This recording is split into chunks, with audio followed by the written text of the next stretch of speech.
Sud Radio, c'est votre avenir. Alexandre Delaval. Bienvenue à ceux qui nous rejoignent sur Sud Radio. Je suis à votre écoute. Profitez de cette deuxième partie de l'émission pour poser vos questions. Mes ressentis et mes perceptions peuvent vous éclairer vers les bonnes décisions. Alors, pour passer à l'antenne, c'est simple. C'est le 0826 300 300. Et à présent, c'est le tour de Sophie. Bonjour Sophie. Bonjour Alexandre. Bienvenue sur Sud Radio. Merci, je suis très contente de vous parler. Nous aussi, et c'est avec plaisir qu'on vous accueille. Alors, Sophie, vous vous interrogez sur votre avenir sentimental. Racontez-nous un petit peu. Voilà, donc en fait, je suis séparée du père de mes enfants depuis longtemps. Oui. Et depuis, j'ai eu quelques relations qui n'ont vraiment pas donné. Enfin, il y a pas eu de projet en fait. J'étais tout tournée autour de mes enfants. Il n'y a pas eu vraiment de projet avec ces personnes-là. Excusez-moi, quand vous dites que vous êtes séparée du père des enfants, ça fait combien de temps que vous avez été... Ça fait 15 ans. 15 ans, d'accord. 15 ans. D'accord. Oui. Et donc maintenant mes enfants sont plus grands, c'est vrai que je me sens prête et j'ai vraiment le souhait de faire une rencontre constructive avec quelqu'un, une vie de couple. Et il se trouve que j'ai rencontré une personne il y a 1 an, oui. Une personne avec qui j'ai sympathisé mais qui ne me plaisait pas spécialement. Mais cette personne, on s'est quand même revus d'une façon amicale et puis la relation a évolué. Puis nous nous sommes mis ensemble, mais j'arrive pas à me projeter avec cette personne. Puis c'est une personne qui n'a jamais rien construit sentimentalement. Et pourquoi vous n'arrivez pas à vous projeter ?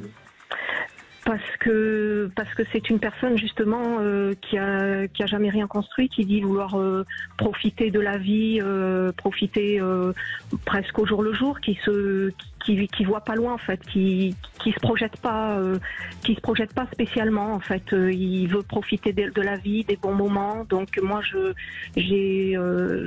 souhaiterais quelque chose de plus concret. Je souhaiterais une vie à deux, et lui n'ayant jamais vraiment vécu avec quelqu'un, je me demande, je me pose des questions.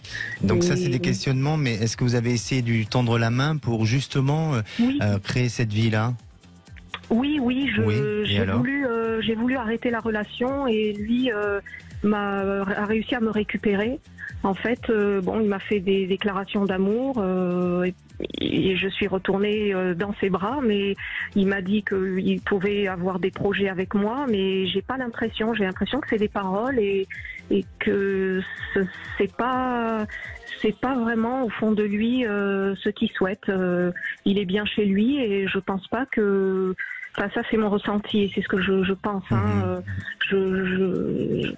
Est-ce que vous le sentez aimant vis-à-vis de vous ? Est-ce que cet homme a des intentions quand même, d'un point de vue au niveau du sentiment, a des intentions de faire des efforts et d'évoluer ?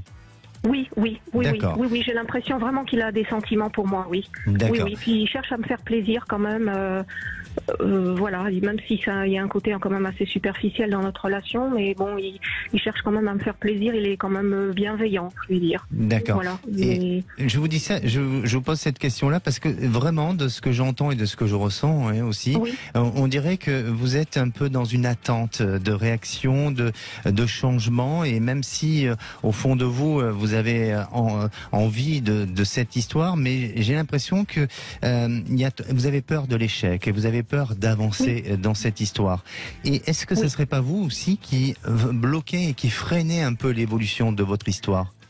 Oui, j'ai l'impression d'avoir le pied sur le frein, oui. J'ai le pied sur le frein parce que je voudrais, je souhaite tellement faire une rencontre de quelqu'un qui me corresponde, en fait, et je voudrais pas que cette relation bloque justement une nouvelle rencontre. Voilà. Alors, de ce que vous venez de dire, c'est qu'il vous correspond peut-être pas totalement, alors ? Non, je sais bien pour les bons moments, mais après, une vie à deux, je sais pas si, je crois que ça donnerait, c'est ce que je pense, je sais pas si ça donnerait quelque chose de bien. Quelle est votre question alors ? Et en fait, je me demandais quel était mon avenir sentimental et s'il y avait une autre personne qui sur ma route, si vous me voyez continuer avec lui, bon. Allez, vous allez penser à votre devenir sentimental et vous allez me donner une couleur, s'il vous plaît. Vert. Vert plutôt clair foncé? Vert pomme. Alors effectivement, pour moi, je pense que déjà votre histoire actuelle n'est pas complètement terminée parce que au fond de vous, même si vous n'y croyez pas totalement, mais vous avez l'espoir d'un petit changement. Donc il peut l'apporter, mais ça ne sera jamais à la hauteur de ce que vous souhaitez. Donc il y aura toujours un petit sentiment de déception. À vous d'essayer de redynamiser votre vie personnelle. Et quand je dis vie personnelle, c'est peut-être aussi de vos activités, de vos loisirs, de votre entourage amical, et vous verrez qu'à partir de là, vous serez face à un choix, mais c'est pas tout de suite. Vraiment, Sophie, c'est une période à peu près d'une bonne année avant d'arriver à une autre réalisation sentimentale. Je dirais 1 an, voire 1 an et demi. Et là, il y aura quelque chose de nouveau. Il y aura une personne qui pourra se présenter à vous, qui peut très bien venir par le biais du travail, mais pas forcément de votre travail à vous. Vous pouvez très bien rencontrer cette personne dans son travail. En attendant, eh bien, il y a une continuité dans votre histoire. Donc, vivez ce qu'il y a à vivre et laissez vivre cette histoire jusqu'au bout de son essence et de ce qu'elle peut apporter, parce qu'il y a encore des choses qui peuvent évoluer et qui peuvent vous apporter une satisfaction. D'accord. Vous avez bien entendu ce que je vous ai dit, Sophie. Il ne faut pas avoir peur de votre futur et il faut au contraire évoluer et vous donner cette opportunité, cette possibilité de vous réaliser autrement et différemment. Sophie, pour vous remercier.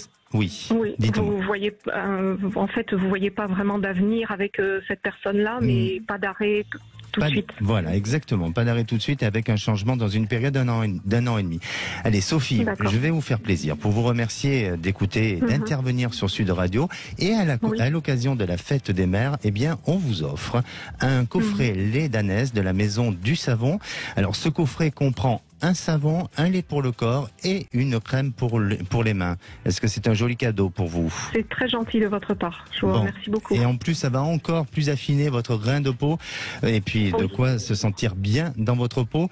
Alors, Sophie, n'hésitez pas à nous tenir au courant et à faire un retour des événements. À très bientôt. Merci beaucoup, Alexandre. Merci.